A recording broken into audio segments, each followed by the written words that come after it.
Hello guys, કેમ છો?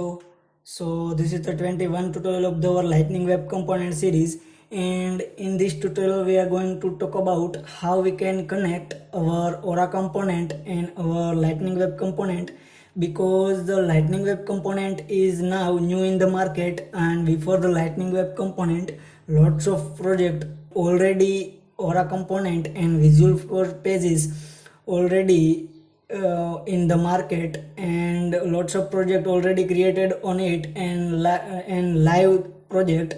So the main concern is we need to connect, or we need to communicate both the component like Lightning Web component, or we can say Visual Force pages or Aura component. So in this video we understand how we connect our Lightning Web component into our Aura component. So first of all, go to the Aura folder and click and make one Aura app. So I already make one Aura app name as a demo LWC.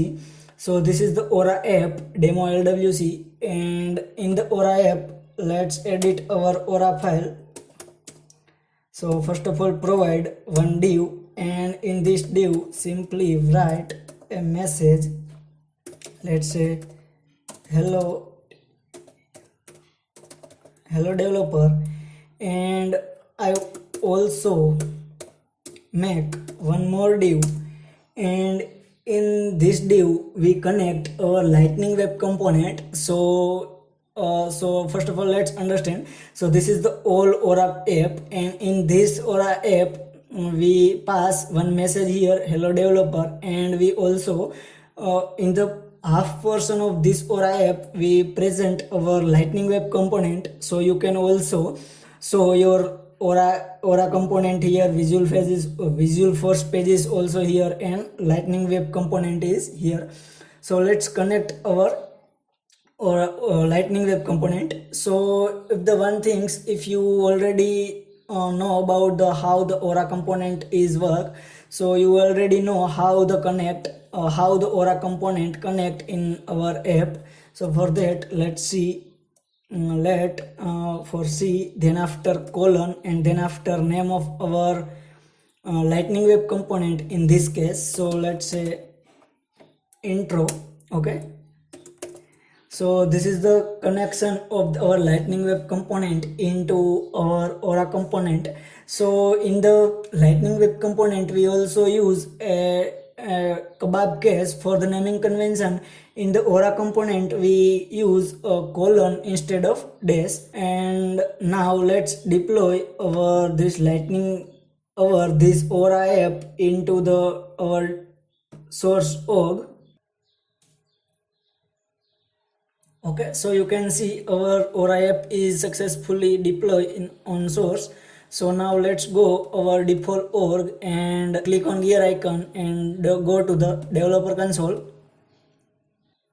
And in the developer console, go to the file, and then after open Lightning resource, and you can see our Lightning app is so here. So select and open select, and then after preview, so click on it. So you can see our first message is hello developer, and this is our all Lightning Web component. Okay, so in the Aura component, our Lightning Web component is a simple, not CSS apply. So this Lightning Web component is look like this. Then after let's enter some random name, and you can see Lightning Web component is working already fine. Here in the first name box and last name box I enter my name, and my full name is in, you can see, capital letter. So our Lightning Web component is perfectly working, and our all other element like here one message hello developer, and you can see we already here we also provide here Aura component as well. So here we also provide multiple Lightning Web component in one Aura app. So this is the Aura component, and this is all the how we can connect our Lightning Web component into Aura app. I hope you guys understand all the things. So that's it for the video, and we will meet again in the next video. Thank you.